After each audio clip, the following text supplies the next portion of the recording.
If you're a video maker, you make films for clients, brands, weddings, products, whatever, and you've had that recurring thought in the back of your head, I should probably start a YouTube channel.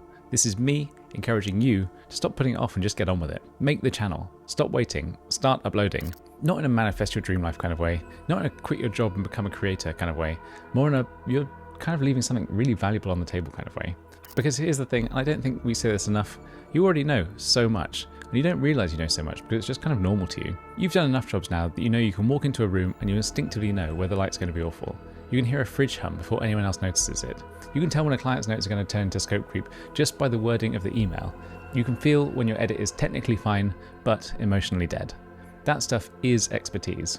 And the bits you found tricky, the uncomfortable shoots, the difficult feedback, the time you underquoted, the time you over-delivered, the time you brought the thing you thought would fix your life and it didn't, those things are not personal failings. They're just the same problems everyone else is having, with a bit of a delay.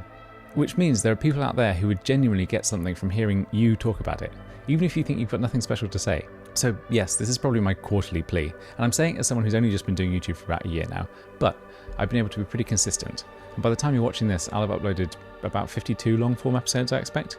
So I'm not going to do that YouTube thing where I'm going to pretend that it's easy, because it isn't. It's definitely not easy. Some weeks it's genuinely hard in a boring way too, because you'll finish a proper paid job, you'll have given your best energy to a client, and then you remember you've still got to shoot something for your own channel, edit it, thumbnail it, title it, upload it, the whole ritual. There have been moments where I've stared down the timeline and thought, I could be doing literally anything else with my life right now. So if you've been avoiding starting because you think it has to feel smooth, it won't. Not at first, and not even after a year. But, and this is the bit I really want to land, it has been extremely rewarding, in ways I didn't fully understand until I was in it. But first, let me kill a fantasy because I think it's important. In 2026, I don't think most video makers who start a YouTube channel are going to skyrocket. I think that the era of meteoric ascent, the early days where you post consistently and suddenly you've got 500,000 subscribers, I think that's mostly behind us. I mean, it still probably does happen, sure, but not the default, and definitely not in this niche. For most of us, it's going to be slower, it's going to be steadier, it's going to be more like a long walk than a rocket launch. And honestly, that's probably healthier, because the best thing YouTube has done for me has nothing to do with the numbers. The best thing has been the people. It's the fact that through YouTube, you can connect with like-minded video people, engaged, interested, talented, insightful, in a way I just hadn't managed to in normal life. Unless you're in a massive production hub or you're on big sets every week, you just don't bump into that many people who care about the same details you care about. If you live somewhere a bit quieter, if you're not surrounded by other practitioners, YouTube is this extremely effective way of joining the bigger image capture community. You put something out, somebody replies with something smart, you have an exchange, you learn a little trick from someone in a different country, someone tells you a mistake you're making, someone reminds you of something you'd forgotten, someone says, mate, I'm having the exact same problem. It's like suddenly having colleagues, and that alone makes it worth it. And look, if you want the most practical version of this advice, the one you can actually do this week, make your first 5 videos small and specific. Not my filmmaking journey, more like how I price a half-day shoot, how I light interviews in tiny rooms, my entire audio setup in 5 minutes, how I deliver files without stress, the one thing I change to make my edits better. Those videos are easier to make, easier to watch, and they get you to that, oh, this is actually useful feeling much faster. And if this kind of candid, working video maker YouTube is your thing, if you could do the YouTube bits, like the video, subscribe, hype, all of that, it genuinely helps the channel. And if you want the behind the scenes bit, kit notes and the odd small update that doesn't deserve a full upload, I'm on Instagram as JackFilmed. You can find me there. Because I found that being a video person can be strangely solitary. You'd be surrounded by clients and still feel like you're doing it all in your own head. YouTube kind of interrupts that. Now, the second thing, and this has been a bit of a surprise, is how much it's accelerated my own development. Not just because YouTube itself is a magical place to learn, it's more than that. When you commit to talking about what you're doing, you're forced to clarify your thinking. You can't just go, yeah, okay, I'll sort that later. You have to actually say why you did something, why you chose that lens, why you lit it like that, why you made that pricing decision, why you structured an edit like that. And when you start explaining your own decisions, you start seeing your own weaknesses. Then, on top of that, you've got comment sections full of people who are frankly better at most things than you are. People who have been doing this for 20 years. People who do a totally different kind of work. People who have a very different brain to you. And sometimes they'll drop one line that changes how you do something forever. When you think about it, it's kind of a priceless resource to have access to. Now, I should also say, YouTube has not exactly been some huge financial windfall for me, and I'm not going to pretend that it has been. If I even begin to calculate the time I've spent maintaining the channel against, say, my day rate, it becomes extremely unviable. But that's not really the point, because it hasn't been financially empty either. Even with the modest size audience that I've been fortunate enough to build, I've had a couple of pretty decent outcomes. And maybe I'll do a separate episode at some point where I break down exact numbers, ad revenues, affiliate revenue, partnerships. Maybe that's useful to demystify it. You tell me. But the bigger financial value has actually been indirect, because YouTube has helped me build relationships with other makers, with brands, with manufacturers.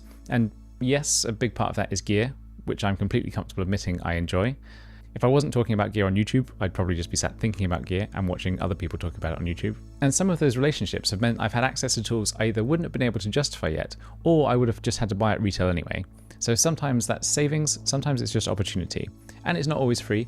You get a thing and then you realize you need 3 other things to use it.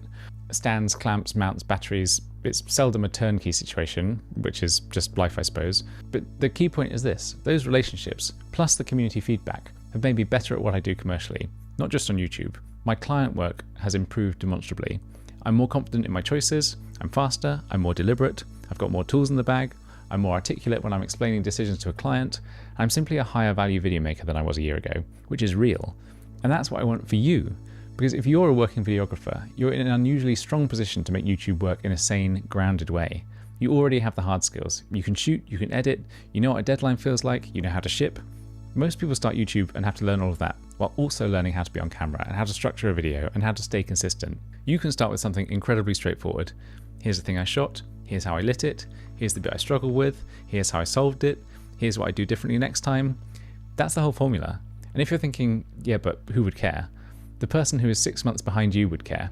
The person who's about to make the same mistake would care. The person who has no one to ask would care.